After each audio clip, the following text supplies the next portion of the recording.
The murder of Chandra Levy, the case Washington wants forgotten.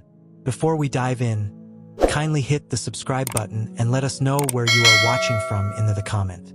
It was May 2001. Washington, D.C. was restless. The city buzzed with scandal, politics, and secrets.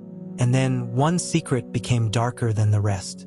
Her name was Chandra Levy, 24 years old, bright, ambitious. She had her whole life ahead of her. Chandra was finishing an internship at the Federal Bureau of Prisons. She was excited. She was focused. She wanted a future in Washington. But then she vanished. No warning, no goodbye. One moment she was here, the next she was gone. Her parents, Robert and Susan Levy, lived in California. They adored their daughter. She was their pride. She was their only child. When her phone call stopped, they felt it. Something was wrong. Something was very wrong. They tried calling her. No answer. They emailed. No response. Chandra was always in touch. She loved her family. She would never just disappear. But she had. On May 6, 2001, the Levys reported her missing. Washington police opened a case. At first, they treated it lightly. After all, D.C. saw disappearances all the time. Adults vanished and many came back. Police assumed she had left on her own. But the Levys knew better. Their daughter was in danger. The search began. Flyers went up. Calls were made. Detectives dug into her life. And what they found shocked them. Chandra had been involved with someone. Not just anyone. A congressman. His name was Gary Condit. A rising star in politics. Married. Powerful. Connected. And he was nearly 3 decades older than her. The discovery changed everything. The press got the story. And Washington exploded. The missing woman wasn't just anyone. She was tied to a man at the heart of Congress. The scandal grew. The questions multiplied. And the mystery deepened. Detectives searched Chandra's apartment. It was neat. Nothing seemed stolen. Her purse and ID were left behind. But her keys were gone. Her laptop was there. Inside the computer, her last internet searches revealed a clue. She had looked up directions to Rock Creek Park, a sprawling, wooded area in D.C., a place filled with trails, trees, and shadows. But police didn't search the park. Not thoroughly. Not then. They assumed she might still be alive elsewhere. That mistake would haunt the case. The media swarmed. Every channel carried her face. The story dominated the summer of 2001. Missing intern. Congressman affair. Where is Chandra Levy? Cameras stalked Congressman Condit. He denied wrongdoing. He admitted knowing Chandra. But he refused to say how close they were. The Levys were furious. They believed he knew more. They begged for answers. But none came. Every day the story grew bigger. And every day Chandra was still gone. For weeks, the investigation dragged. Theories spun out of control. Some said she ran away. Some said she was silenced. Others whispered of political cover-ups. The truth was no one knew. Her parents flew to D.C. They held press conferences. They begged the public to help. They demanded the police take it seriously. But the police had little to show. No crime scene. No body. No witnesses. It was as if Chandra had been swallowed by the city itself. Behind the scenes, whispers grew louder. Condit's name was everywhere. Reporters dug into his private life. Other women came forward. The story became a circus. But through the chaos, the real question remained. Where was Chandra? On the morning she vanished, neighbors said they heard nothing unusual. Her apartment showed no forced entry. Her credit cards were never used again. Her phone never rang again. She was just gone. Police followed leads. They questioned Condit. He admitted the affair only after weeks of pressure. But he denied harming her. He denied knowing what happened. Was he telling the truth? Or was he hiding something? The public didn't know who to believe. But one thing was clear. A young woman was missing. And the clock was ticking. By June, the case was stalling. Tips poured in, but none panned out. The FBI joined the search. Still, no sign of Chandra. The Levys returned home to California, broken-hearted. They had no answers, only questions and fear. They clung to hope that she was alive, but deep down they feared the worst. And then something happened, something that pushed the case into a darker direction. Reporters discovered that Condit had asked a flight attendant to lie for him. She had been seeing him too. He wanted her silent. Why? What was he hiding? The public turned against him. Theories about Chandra's fate grew darker. But still, no body, no proof, no closure. The summer of 2001 turned into fall. And then, something else happened. September 11th. The terror attacks gripped the nation. And overnight, Chandra's case vanished from the headlines. The country had new fears, new priorities, and Chandra's story slipped away. But her parents never forgot. They couldn't. They wouldn't. Their daughter was still missing, and someone out there knew why. For a year, the case sat in shadows. Rumors continued. Condit lost his political career, but Chandra was still gone. Then, in May 2002, everything changed. A man walking his dog in Rock Creek Park stumbled across something. Bones, clothes, shoes, the remains of Chandra Levy. 1 year after she vanished, she was found, right where her last computer search had pointed. The park police had failed to search properly, and that mistake had cost precious time. Her parents' worst fears were confirmed. Chandra was dead, but the story didn't end there. Her death only raised more questions. Who killed her? Why? And why had it taken so long to find her? The discovery was brutal. The crime scene was degraded. Evidence was scarce. Animals and weather had taken their toll. Police had little to work with, but they did have one thing, a mystery that wasn't going away. The Levys were heartbroken. Their daughter's dreams were gone. Her life was stolen, and the answers were still missing. The case was far from solved. And soon, new suspects would enter the story. Stranger suspects and darker truths. But in May 2001, all anyone knew was this. A young woman had vanished. A city was hiding secrets. And a family's nightmare had only just begun. The stage was set. The players were in motion. And the story was far from over. The moment Chandra's name hit the news, the whispers began. Who was she? Why had she disappeared? And why was her name tied to a powerful congressman? Gary Condit. That was the name on every headline. A man in his 50s, married, respected, a Democrat from California with influence in Washington. The revelation of his connection to Chandra changed everything. This wasn't just a missing person case anymore. It was a political scandal, and America wanted answers. First, Condit tried to stay quiet. He avoided cameras. He avoided questions. He acted as though the story would go away, but it didn't. The media swarmed him. Day after day they asked, "What do you know about Chandra Levy? Were you with her before she disappeared? Did you love her?" And every time his answers shifted. He admitted knowing her. He admitted being friends. But he denied an affair. That denial didn't last long. Reporters dug into Chandra's life. Friends spoke. They confirmed she had confided in them. She was in love. She was seeing a congressman. His name was Gary Condit. The scandal grew. The headlines screamed. Missing intern linked to congressman. It was explosive. By July 2001, the media frenzy was uncontrollable. Cameras followed Condit everywhere. His career was unraveling in front of the nation. The police turned their focus on him. They interrogated him behind closed doors. They wanted details. What was his relationship with Chandra? When did he last see her? What did he know? For weeks, he resisted. For weeks, he dodged. Finally, under pressure, he admitted it. Yes, he had been having an affair with Chandra. The secret was out. The nation was outraged. A married congressman, hiding an affair with a young intern. And now that intern was missing. The story was no longer just about Chandra. It was about him, his lies, his silence, and possibly his guilt. The Levys were furious. Her parents believed Condit knew more than he admitted. They went public. They begged him to talk.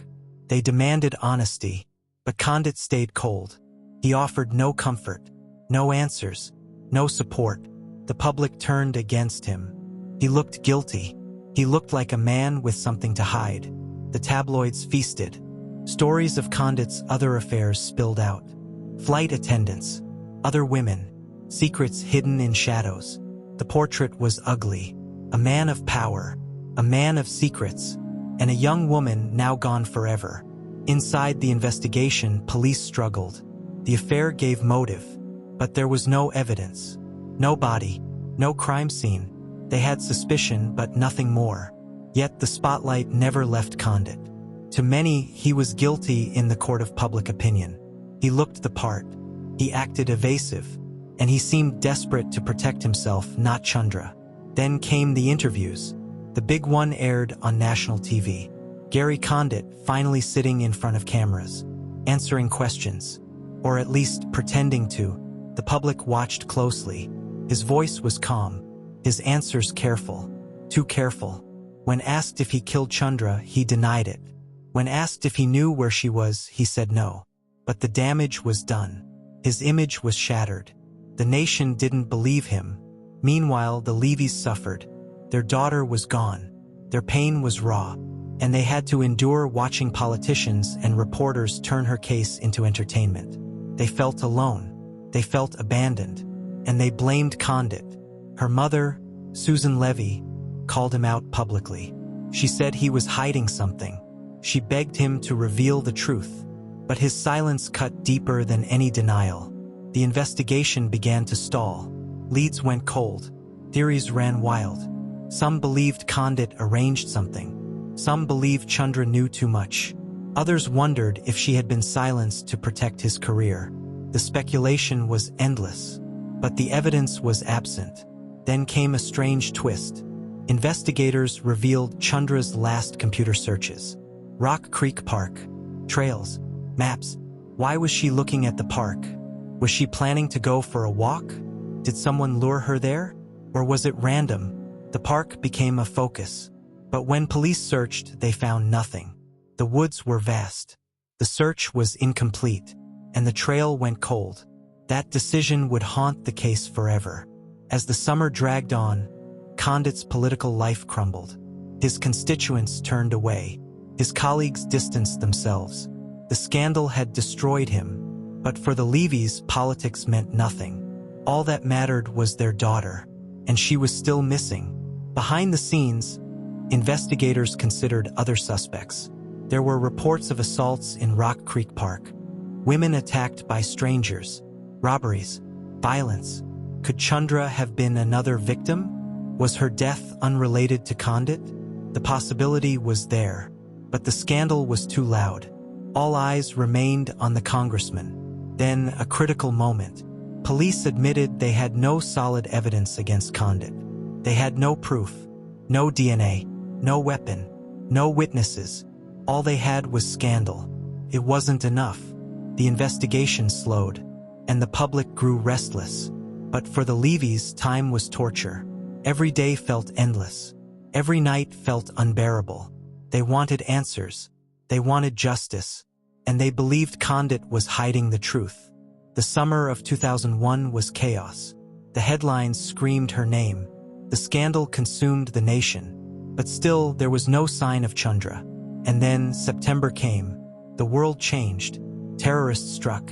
America's focus shifted overnight. The story of Chandra Levy disappeared from the front page. But her mystery remained. Silent. Unsolved. Waiting. By the time her remains were found a year later, the damage was done. The trail was gone. The evidence destroyed. And suspicion had spread too far. Condit's career was finished. His reputation was ruined. But was he guilty of murder? Or just guilty of secrets? That question still lingers. The scandal around Chandra Levy was more than a mystery. It was a reflection of power, politics, and corruption. A young woman's life ended. And the truth was buried under headlines and lies. The search for justice was only beginning. And darker suspects were waiting in the shadows. For more chilling true crime stories, don't forget to like, comment, and subscribe to the channel. The city moved on. The headlines faded. But one family never stopped waiting. For Robert and Susan Levy, the silence was unbearable. Every phone call brought hope. Every day brought despair. Their daughter was still missing. Police insisted they were working the case. But behind the scenes, the investigation was slipping away. The truth was simple. They had no idea where Chandra was. Detectives claimed they searched Rock Creek Park. But the search was weak. A few officers. A few trails. No thorough sweep. The park stretched over 1,700 acres. It was wilderness in the middle of the capital. Dense woods. Steep ravines. Hidden paths. If Chandra had gone there, she could be anywhere. And she was. But the police didn't look closely. They dismissed it. They said there was no proof she went. They said the park was too big. They focused on other leads. And those leads failed. For months, nothing moved. The Levys grew desperate. They hired private investigators. They begged the media for help. They begged the public for tips. But tips led nowhere. Rumors flooded in. False sightings. Strange calls. Cruel hoaxes. Every time hope rose. And every time it was crushed. By fall 2001, the world had changed. The September 11th attacks consumed everything. Washington was no longer talking about a missing intern. It was talking about war, about terrorism, about fear. Chandra's story was buried, forgotten by most, except for her family. They refused to let her vanish twice. Behind the scenes, investigators were drowning. They had focused too much on Gary Condit. The scandal blinded them. They ignored other suspects. They ignored other crimes. In fact, there had been attacks in Rock Creek Park. Women robbed. Women assaulted.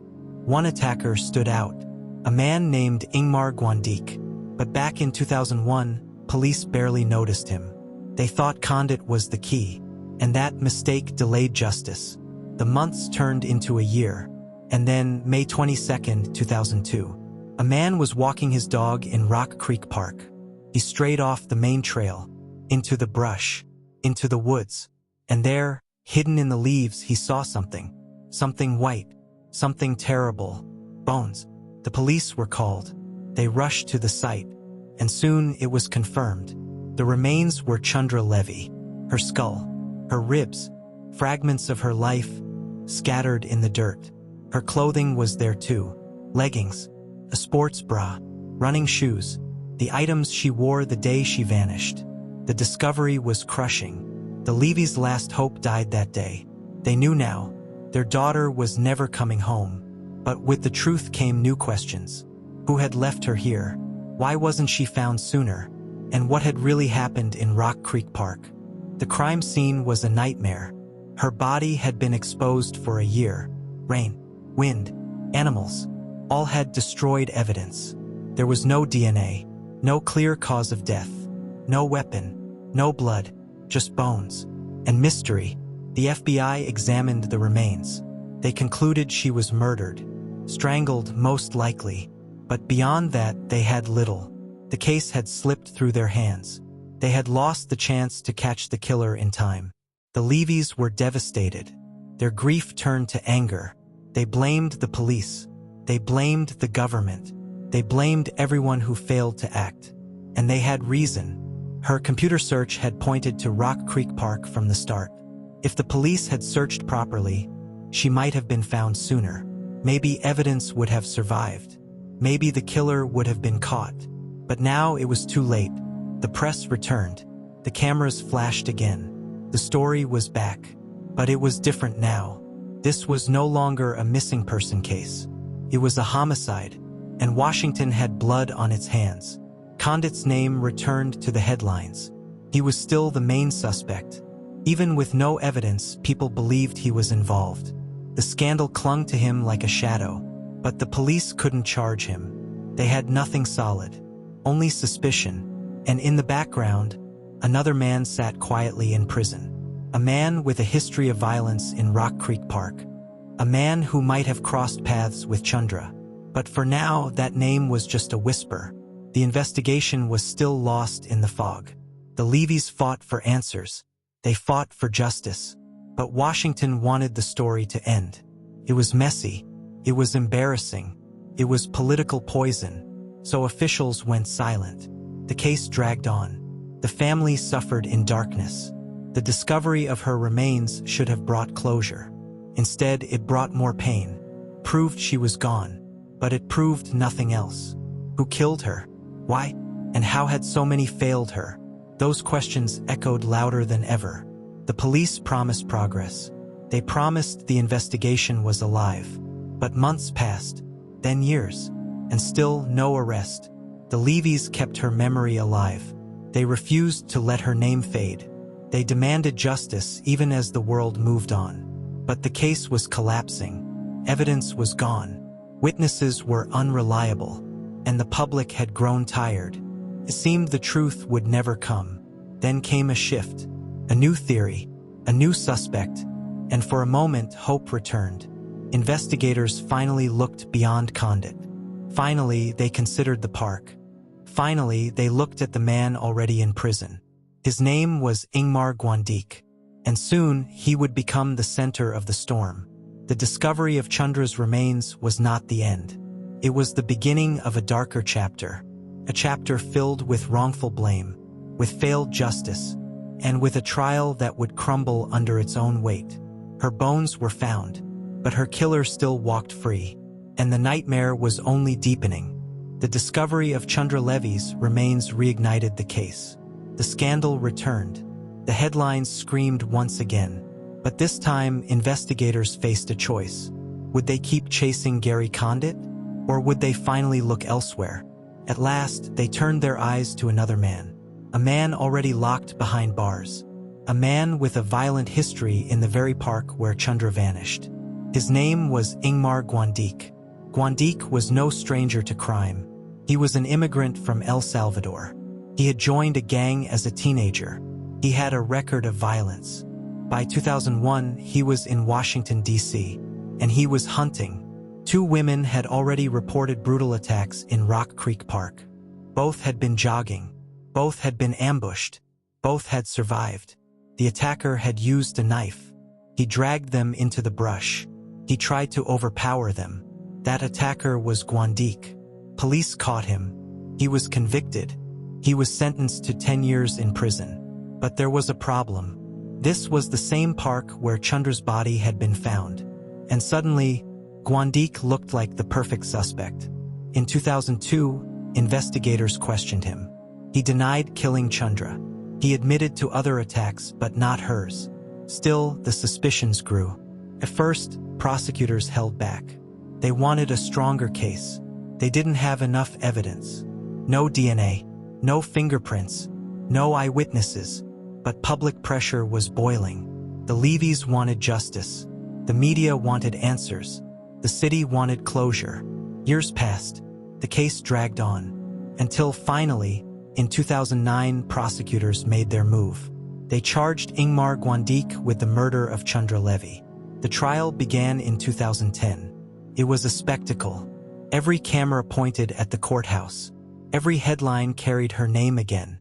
For the Levys, this was their chance. At last, someone would face justice. But from the start, the case was shaky. The prosecution's story was simple. Guandique was a predator. He prowled Rock Creek Park. He attacked women. And when he crossed paths with Chandra, he killed her. They painted him as a monster. They said her running clothes matched the pattern. They said the location tied him to the crime. But what they didn't have was proof. No DNA, no weapon, no eyewitness. Nothing physical linked Guandique to her remains. So what did they rely on? Prison informants. A man named Armando Morales stepped forward. He claimed Guandique had confessed in prison. He said Guandique bragged about killing Chandra. He said he knew details only the killer would know. The jury listened. The media amplified it. And prosecutors leaned heavily on his words. But prison informants are dangerous. They lie. They trade stories for favors. They make deals to cut time. And Morales was no saint. He was a convicted felon. He had every reason to invent a tale. Still, in the courtroom, his testimony carried weight. The defense fought back. They argued the case was built on sand. They pointed out the lack of evidence. They called the informant unreliable. They also reminded the jury of something chilling. The police had ignored other suspects for years. They had fixated on Condit. They had missed opportunities. And now, desperate for closure, they had pinned the crime on a man who didn't belong. But the jury was torn. The pressure was immense. And in 2010, the verdict came down. Guilty. Ingmar Guandique was convicted of Chandra Levy's murder. He was sentenced to 60 years in prison. The Levys wept. The public cheered. The case seemed closed. But was it? Almost immediately, doubts spread. Journalists dug deeper. Lawyers raised alarms. The cracks began to show. The prison informant story began to unravel. He admitted he had lied in other cases. He admitted he had received benefits. He admitted he was not trustworthy. And worse, prosecutors had failed to share critical details with the defense. Evidence that could have destroyed the informant's credibility. It was withheld. That revelation shattered the conviction. In 2015, 5 years after the trial, the truth finally exploded. Prosecutors admitted their key witness was unreliable. They admitted the case had collapsed. And they dropped all charges against Guandique. He was released from prison. Just like that, the man once branded a killer walked free. And the Levy family was left broken again. The fallout was massive. The government had prosecuted the wrong man. They had wasted years. They had betrayed the family. They had delayed real justice. And most terrifying of all, if Guandique wasn't the killer, then Chandra's real murderer had never been caught. The media called it a disgrace, a failure of justice, a political cover-up. And for many, it confirmed the suspicion. The investigation had been doomed from the start. From ignoring Rock Creek Park, to fixating on Condit, to leaning on false witnesses, every step had been a mistake. And those mistakes ensured that Chandra's case remained unsolved. The Levys were furious. They felt used. They felt betrayed. They had fought for justice for more than a decade. And in the end, they had been handed lies. Their daughter's name was dragged through the mud.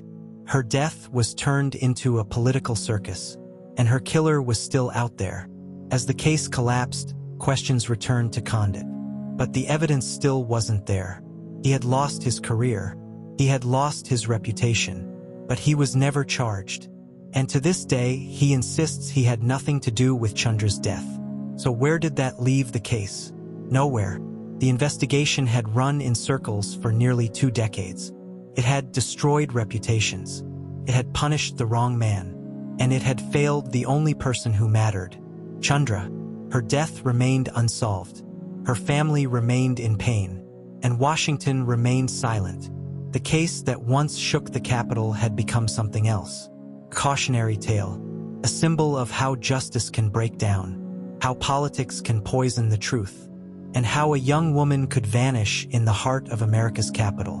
And still never find justice. But even as the case crumbled, the Levys refused to let go. They demanded answers.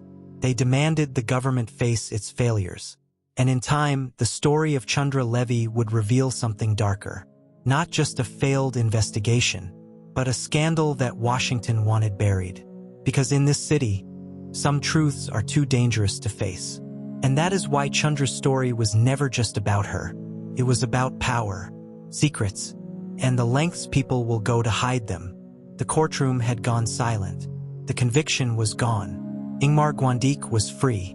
And the Levy family was back at the start. No justice. No answers. Only more questions. For Chandra's parents, it was unbearable. They had buried their daughter. They had endured years of headlines. They had trusted the system. But the system betrayed them.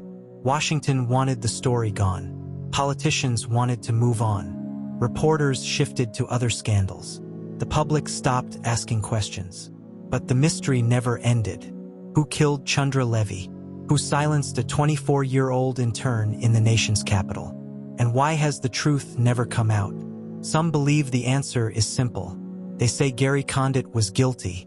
They say he had the motive. They say he lied too many times. The affair with Chandra was real. He tried to hide it. He destroyed evidence. He misled investigators. And yet, there was no proof of murder. Not a single piece of physical evidence tied him to the crime. Condit himself insists he had nothing to do with it.